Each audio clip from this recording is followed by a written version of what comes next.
Delivery date దగ్గరగా ఉన్న pregnant patients కి యూరిన్ లీక్ కి, ఉమ్మనీరు లీకింగ్ కి అండ్ వైట్ డిశ్చార్జ్ కి డిఫరెన్స్ చాలా కన్ఫ్యూజింగ్ గా ఉంటుంది. సో ఈ మూడిట్ని ఎలా డిఫరెన్షియేట్ చేయాలన్నది ఈ రోజు మనం మాట్లాడుకుందాం.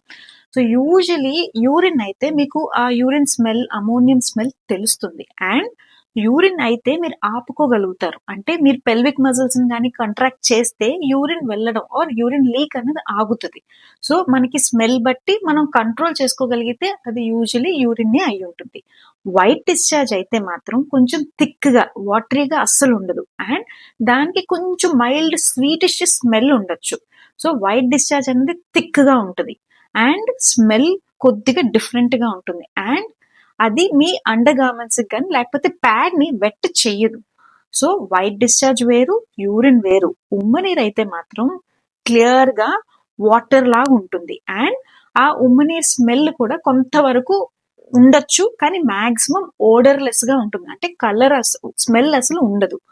అండ్ ఒక్కసారి మొదలైతే అయితే ట్రికిల్ కానీ లేకపోతే గష్ లాగా కానీ మొదలైతే మీరు దాన్ని ఆపలేరు. అంటే మీరు కంట్రోల్ చేసుకున్న ఆ వెట్టింగ్ అన్నది యూజువలీ ఆగదు.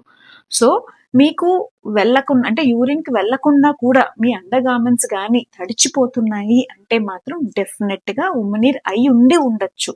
It is better to consult your gynaecologist for clarification. This is doctor Pappu Shanti from Shanti maternity and infertility clinic. Thank you.